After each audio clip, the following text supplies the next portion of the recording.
31분. 고기사단 천년에서 사시 한종수 지음. 기독교 세계와 이슬람 세계의 경계선에서 천년간 싸워온 기사들의 이야기.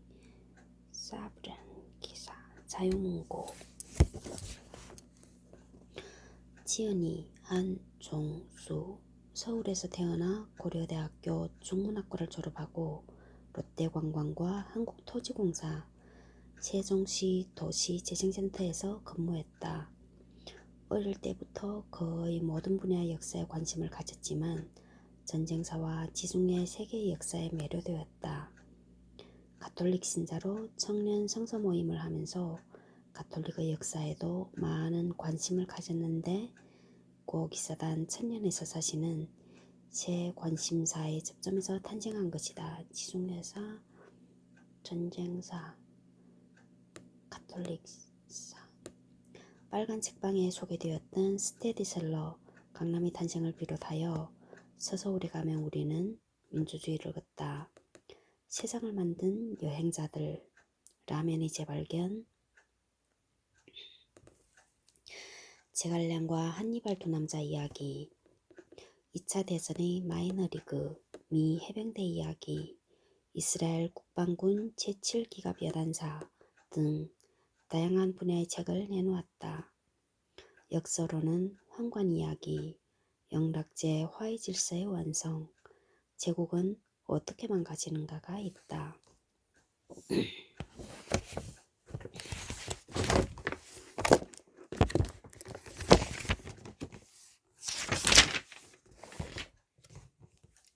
(4월 20일) 토요일 새벽 2시 3분.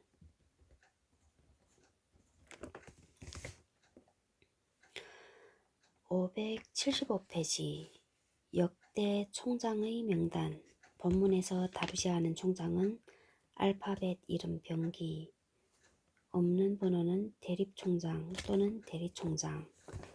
영어로 대리총장은 뭐야? 리우테넨트 그랜마스터라고 부른다. 재임 기간 1. 1113년부터 1120년까지. 이름 제라르도. 국적 프랑스. 비고 목자. 2. 1120년부터 1160년까지. 레이몽 듀퓨. 국적 프랑스. 비고 최상재직. 3. 1160년부터 1162년까지. 아오게드 발본. 프랑스. 비고 없고. 4. 1162년 아르노드 콤프. 국적 프랑스. 5. 1162년부터 1170년까지. 길베르 다사리. 프랑스. 첫 번째로 사임. 6. 1170년부터 1172년까지. 카스트드 무로. 프랑스. 7. 1172부터 1177까지. 시리아의 조베르. 프랑스. 8. 1177년부터 1187년. 로제드 물랭. 프랑스. 크레송 전투에서 전사. 9번째. 1188년부터 1190년까지.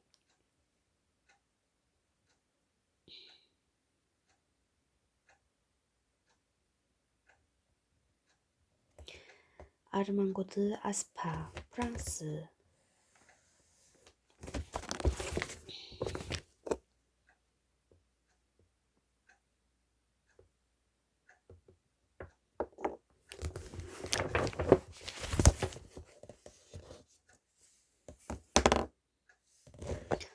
270페이지. 장 드 라스티 초상.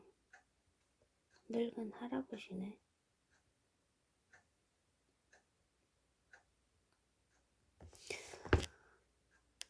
이슬람 세계의 두 강대국인 오스만과 맘루크는 모두 흑해연안에서 선행한 슬라브인 노예 무역으로 큰 이익을 보고 있었다.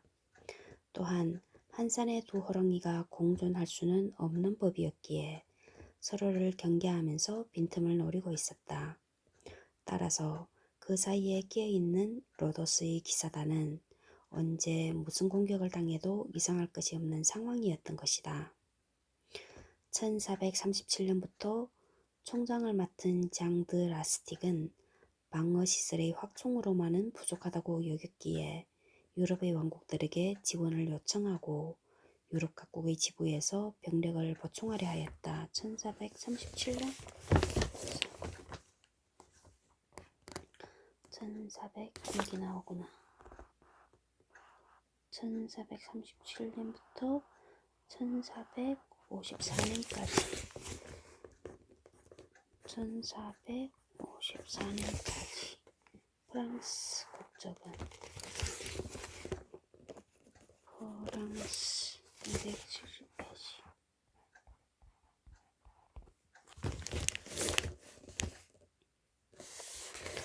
1437년부터 총장을 맡은 장드 라스틱은 방어시설의 확충으로만은 부족하다고 여겼기에 유럽의 왕국들에게 지원을 요청하고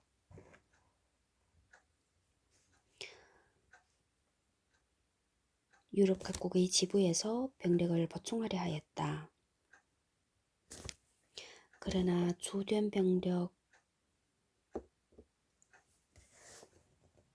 공급원인 프랑스는 영국과 백년 전쟁을 치르고 있는 중이었고 중부 유럽은 후스 전쟁으로 여력이 없었다. 그나마 부르고뉴 공작인 필리프 3세는 드물게 구시대적인 십자군 정신의 화신이었다. 필리프 3세 1440년 그는 작은 함대를 편성하여 가장 급한 콘스탄티노플로 보냈었다. 하지만 도중에 맘루크 함대가 로도스 공략을 위해 출발했다는 소식을 접하고 향로를 로도스로 돌렸다. 맘루크의 술탄 자크마크는 18척의 갤리선으로 구성된 함대를 로도스로 보냈고 그들은 지금의 샌디 포인트 부근에 닻을 내렸다. 기사단은 8척의 대형 전투용 갤리선과 10척의 소형함으로 맞섰고 치열한 접전 끝에 그들을 물리치는 데 성공하였다. 하지만 그들의 약탈까지는 막지 못했고 적지 않은 주민들이 포로가 되어 끌려갔으며 재산 피해도 만만치 않았다. 그럼에도 이 전투는 기사단의 승리라 할 수 있었다. 필리프 3세의 십자군은 이 전투에는 별다른 도움을 주지 못했다. 하지만 그 자체가 기사단과 주민들의 사기를 높이는 데에는 큰 역할을 하였고 오스만 제국의 해안을 공격하는 해상 게릴라전에도 참가하여 상당한 전과를 거둔 다음 다시 돌아온다는 약속을 하고 일단 귀국하였다.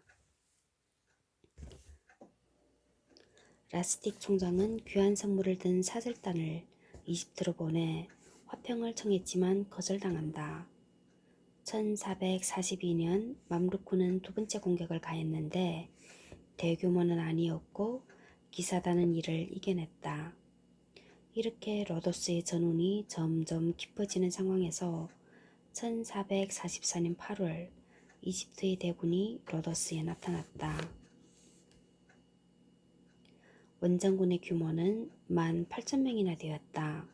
즉 그전같이 약탈과 노예 획득을 위한 저강도 전쟁이 아니라 로도스를 정복하겠다는 의지를 지니고 온 군대였다. 기사단은 12척의 대형 전투용 갤리선으로 요격에 나섰지만 8월 10일에 이루어진 로도스항 서북쪽으로의 상륙을 저지하지는 못했다. 그들은 상대적으로 방어력이 약한 성 니콜라스와 성 안토니오 문 사이를 공격했는데 처음으로 대형 공성포를 사용하였다. 이 공성포에서 발사되는 돌포탄의 무게는 270kg에 달했다. 앞서 이야기했듯이 기사단은 이런 상황을 예상하고 성벽을 보강했지만 실제로 당하는 것, 그것도 처음 당하는 것은 완전히 다른 차원의 문제였다. 무서운 신무기에 질려버린 여인들과 노약자들은 성당에 들어가 하느님과 성모의 가호를 빌었다.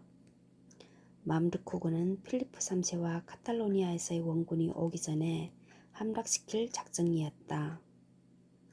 열흘이 넘는 공방전이 이어지던 시점에서 라스티 총장은 기습을 결심하고 용맹하고 과감한 성격의 영국 출신 기사인 휴 미들턴을 돌격 대장으로 임명하였다.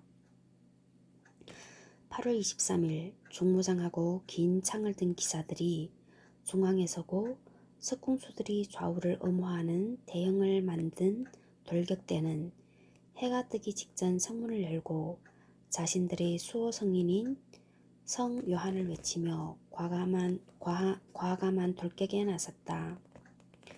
이에 비해 맘루코그는 별다른 대비를 하고 있지 않아서 그대로 박살이 나고 말았다. 일패도지한 맘루코그는 함대가 정박해 있는 해안까지 밀려났고 돌격대는 공성무기를 전부 노획하여 성 안으로 들어갔다. 맘루코그는 다시 전열을 정비하여 공성전에 나섰지만 이미 맥이 풀린 상황이었다. 거기에다 필리프 3세의 군대와 카탈로니아 군까지 도착하자 더 싸울 힘을 잃어버리고 철수하고 말았다. 기사단으로서는 그들을 성지에서 축출한 숙적 맘루코에게 제대로 복수를 한 셈이었다. 물론 알렉산드리아에서의 일시적 승리가 있었지만 당시 조역은 키프로스 왕국이었고 4년 전의 승리는 국제전에 불과했기 때문이다.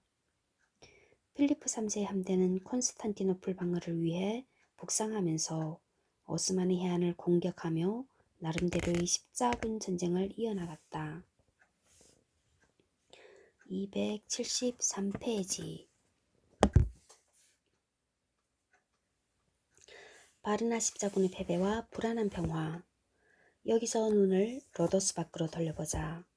1441년에서 1442년 사이 헝가리의 명장 호니어디야노시는 여러 차례 오스만 제국군에게 승리를 거두었다. 또한 오스만 동쪽에 있는 카라만 공국에 대한 해석, 동부 아나톨리아를 통치하던 투르크계 왕조이다.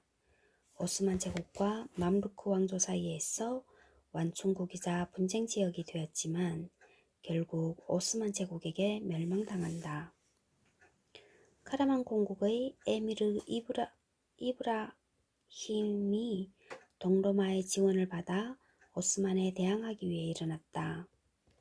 이 기회에 오스만 제국의 기세를 어떻게든 꺾어야 한다고 판단한 교황 에우제니우스 4세는 1444년 가을 대규모 십자군을 일으켰다.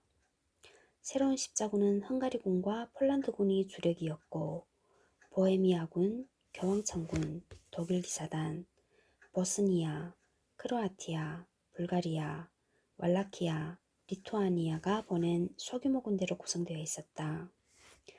헝가리와 폴란드 두 왕국의 젊은 왕 부아디스와프 3세가 친정에 나섰다. 다만 구호기사단은 직전에 로도스에서 격전을 치렀기에 제외되었다.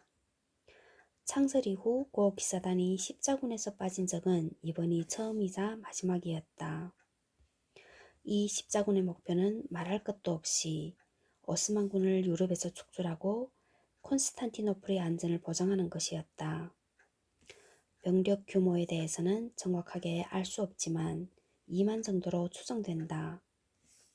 12살짜리 아들 메메드 2세에게 술탄 자리를 물려주고 은퇴했던 무라드 2세가 복위하며 지휘봉을 잡았고 6만 대군을 지휘하여 동부 불가리아의 바르나에서 대전투를 벌였다. 십자군은 압도적인 오스만군과 맞서 분전했지만 패하고 말았다. 부아디스와프 3세는 호네디 야노시 만료에도 불구하고 무모한 돌격을 감행하다가 전사했는데 병력 손실은 양쪽이 거의 비슷했던 것으로 전해진다. 이로써 발칸은 다시 오스만의 뒷뜰이 되었고 콘스탄티노플을 구원할 대규모 십자군은 다시 만들어지지 않았다. 1453년의 파국은 피할 수 없게 된 것이다. 이 전투에 불참한 기사단은 다행히 아무런 피해를 입지 않았지만 오스만에 대항하기 위해서라도 맘루크와 더 이상 전쟁을 해서는 안 된다는 결론을 내리고 1446년 술탄 자크마크와 불안하긴 하지만 평화조약을 맺었다. 1448년 카라만의 이브라힘이 소아시아에 남은 키프로스 왕국의 도시들을 공격하였다. 당시 키프로스 왕국은 맘루크 술탄에게 조공을 바치는 종속국이었기에 라스틱 총장은 자크마크를 무려 알렉산드로스 대왕과 비교할 정도로 미사일구가 가득 찬 서신을 보내 구원을 청했지만 그들은 움직이지 않았다.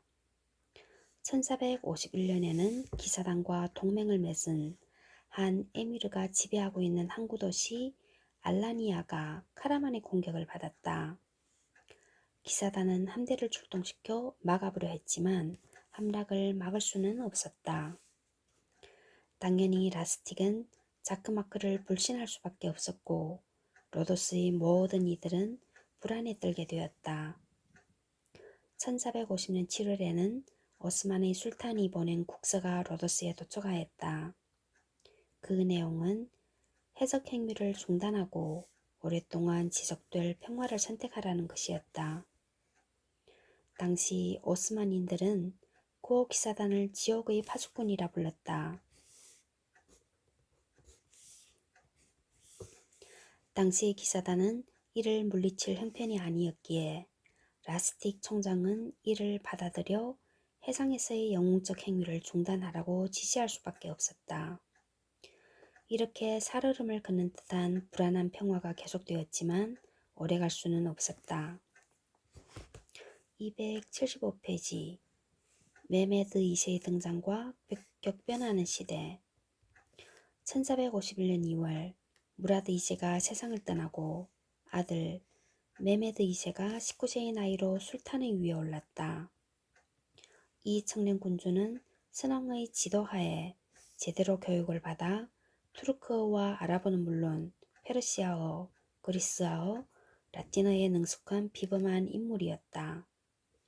메메드 2세가 기사단, 아니 그리스도교 세계 전체의 무서운 강적이라는 사실을 알게 되는 데에는 많은 시간이 필요하지 않았다. 반면 라스틱 총장은 80세의 초고령이었다. 새로운 로마 황제를 꿈꾸던 메메드 2세에게 콘스탄티노플은 반드시 필요한 도시였다. 1453년 봄 10만 대군을 이끌고 1000년 동안 단 한 번밖에 함락되지 않았으며 이교도의 손에 넘어간 적은 그야말로 한 번도 없었던 삼중 성벽을 자랑하는 콘스탄티노플 공략에 나섰다. 잘 알려진 바대로 7천의 수비 병력밖에 없던 콘스탄티노플은 압도적인 물량과 거대한 대포 그리고 육지로 배를 옮기는 상상을 초월하는 공격법 앞에 5월 29일 함락되었다. 이로써 동로마 천년은 막을 내렸고 명실상부한 오스만 제국의 시대가 열렸다. 기사단은 이슬람을 막아줄 방패 하나가 사라졌다는 사실을 다른 누구보다도 잘 알았기에 눈물을 흘렸지만 겉으로는 메메드 2세에게 승리를 축하하고 화평을 청하는 서신을 보내지 않을 수 없었다.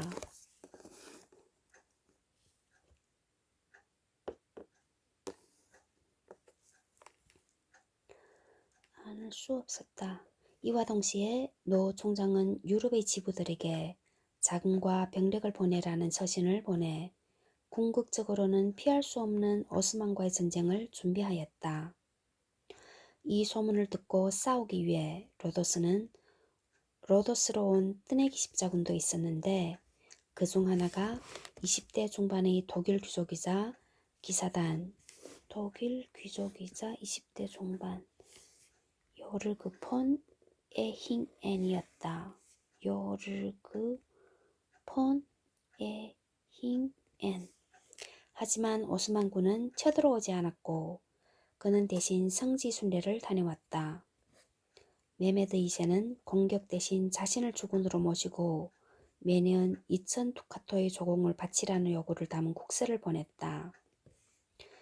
교황만을 유일한 주군으로 모시는 기사단으로서는 그들의 정체성 자체를 부정하는 것이기에 받아들일 수 없는 요구였다. 노 총장은 단호하게 거절했고 다음 해인 1454년에 세상을 떠났다. 후임자는 자크드 밀이었는데 1291년 이후 가장 위험한 시기에 중책을 맡은 셈이었다. 메메드 2세는 로도스를 바로 공격하지는 않았다. 먼저 로도스 주변 도서인 시미섬과 코스섬을 공격했고 1456년에는 키오스 섬을 아예 점령하기까지 하였다. 내부적으로 당시 로도스 섬은 전염병과 기근으로 경제적, 사회적 어려움까지 겪고 있었다. 설상가성으로 키프로스 문제까지 발목을 잡았다. 1458년 키프로스 국왕 장 2세가 세상을 떠나자 그의 딸 샤를로트가 즉위했지만 사생아인 자크가 반란을 일으켰다. 기사단은 그녀를 지원했지만 마지막 승리는 자크가 차지하면서 키프로스 왕국과의 관계는 최악으로 치달았다.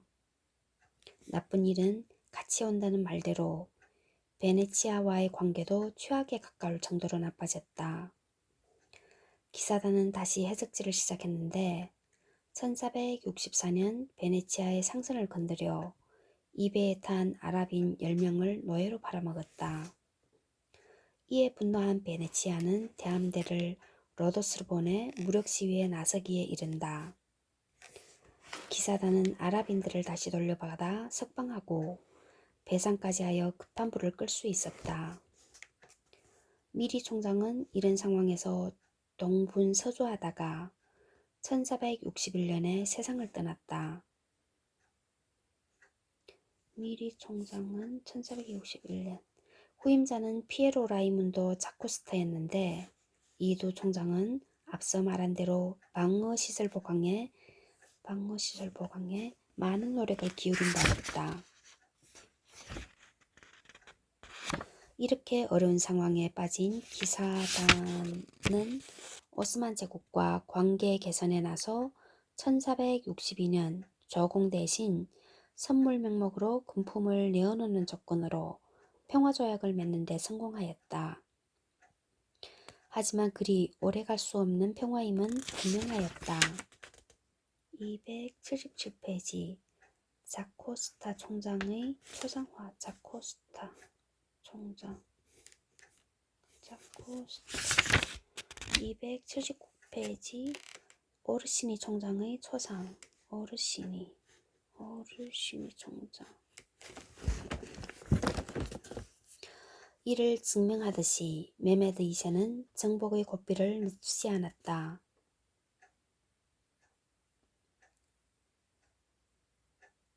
1456년에는 아테네 공국이, 1460년에는 동로마 제국의 남은 조각인 모레아가, 그 다음 해에는 트레비존드가 오스만 제국의 손에 들어왔다.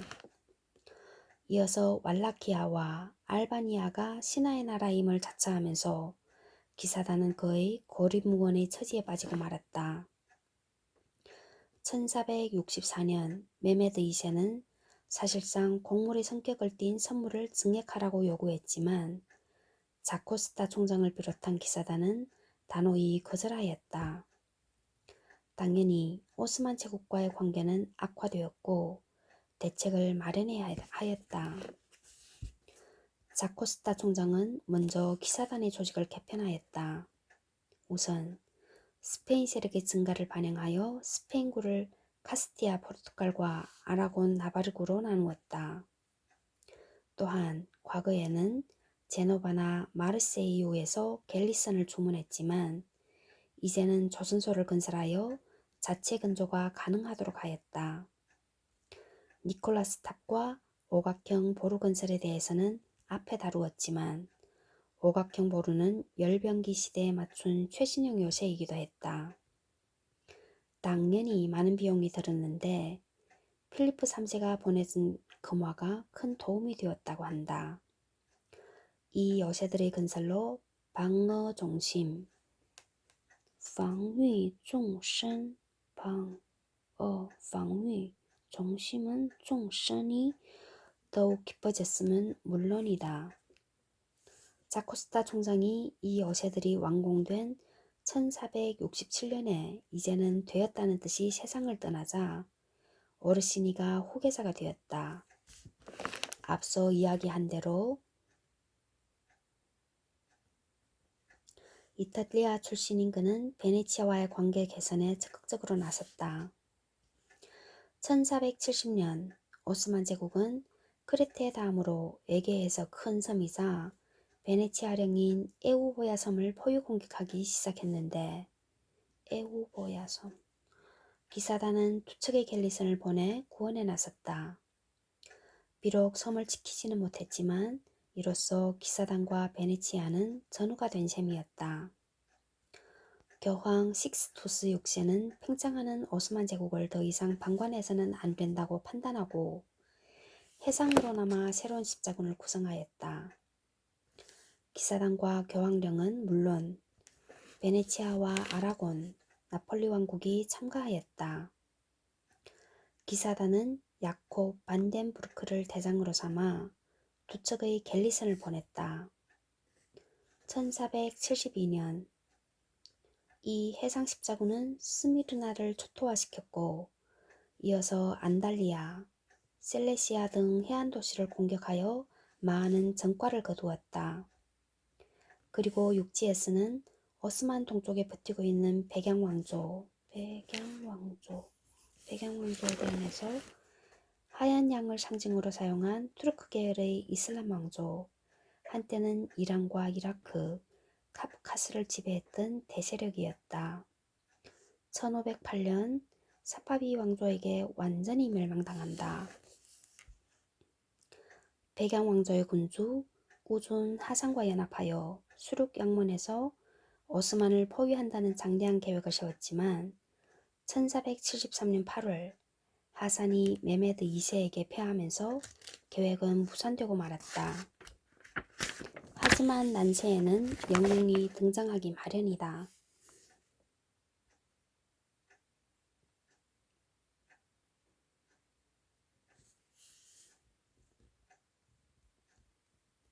(3년) 후 어르신이 뒤를 이어 프랑스 출신인 피에르 더뷔숑이 41대 총장에 올랐다.